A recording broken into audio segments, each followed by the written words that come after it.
I never knew how to make my guitar solos connect with an audience until I discovered this one technique.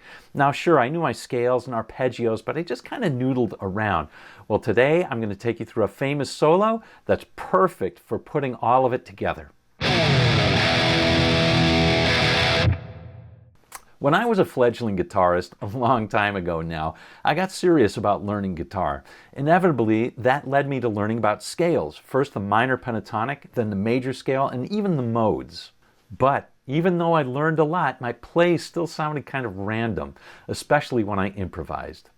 Even though I had decent chops and I knew my scales all over the neck, I always sounded like I was just playing scales, like a robot. It was a problem, one I know many guitarists face. My solution at the time? More scales.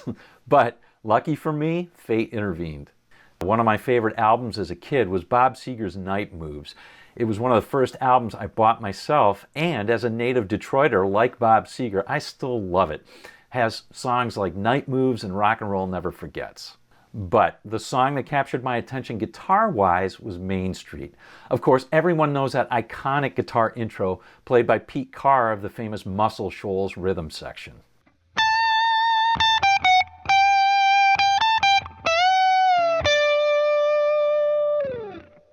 But it's the main solo to the song that really taught me the lesson I needed.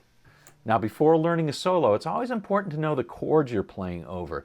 Here, we're playing over a D, a C, a G, and an E minor.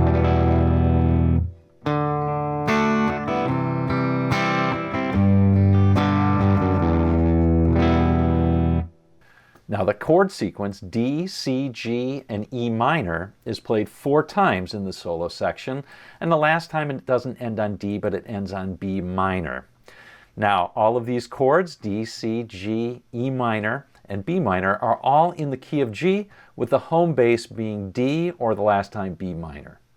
So, you could use the D major pentatonic, which is essentially the same as the B minor pentatonic, or you could use the G major scale with a tonal center of D, which for you fans of the modes is called D mixolydian. But that's what I used to do in the old days. Just pick a scale and then start meandering. Start nowhere, end nowhere. In other words, the dreaded noodling. But that's not what Pete Carr did. If you listen to the solo, it all sounds very intentional, and in fact it is. So instead, we'll look at the solo using another lens as well. We'll use the scale that we choose, but also we'll add in the chords.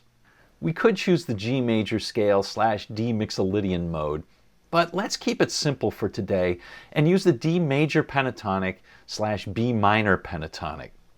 And this doesn't just work in position 1, it works for any position, so we could add the notes of the second position if we wanted to as well.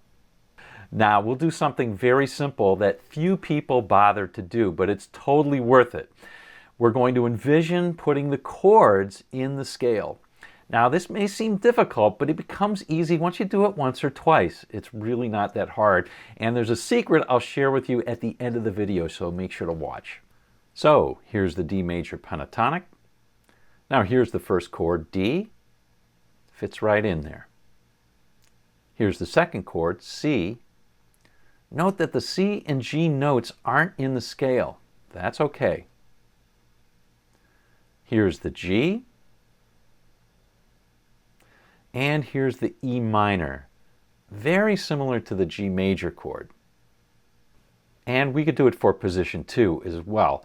For example, here's the D chord. And here's a G chord.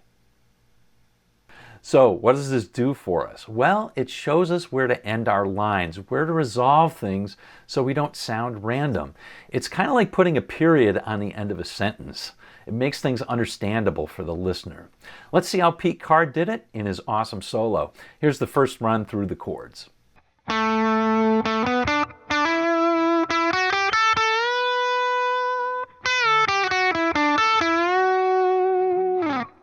Let's understand this by looking at the notes that Pete sits on, the sustained notes. The very first one of those is the very first note of the solo, this right here, that A. It's part of a D chord, and that's the chord that's playing at the time. It's a chord tone. Next, we're going to play through this D to get to the C. When we arrive at this note right here, that's the first beat of the C, and guess what? It's part of a C chord. Next, we're playing to the G. And again, the note that we end on, the note that we sit on, happens on the first beat of a G, and it's part of a G chord. Those are all called chord tones. Next, we're going to play through the E minor to get to the D. And we're at the next chorus of chords, if you will. But there's an interesting pattern going on here. Pete played a chord tone on the first chord, a D, a chord tone on the second chord, a C, a chord tone on the third chord, a G, and then he played through the E minor to get to the next chord sequence, starting at D. That gives the solo a coherent whole. Let's see how he does it for the rest of the solo. Here's the second time through the chords.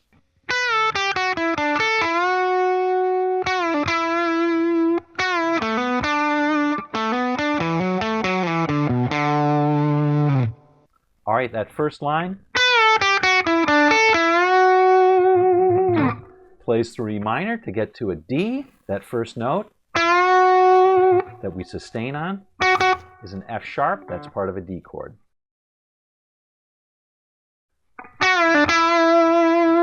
Next stop is right there. That's an E. It's part of a C chord.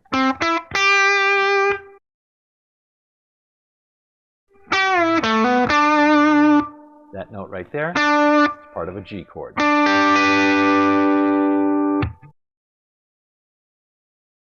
Now we're going to play through E minor to get to that D. And there it is, a note that's in a D chord. And he keeps going in a similar manner. If you want to see the whole solo, I've done a lesson on it, and it's linked in the description. The whole solo is simple and brilliant, but do I think that Pete Carr was thinking about the chords or even the scale when he was playing?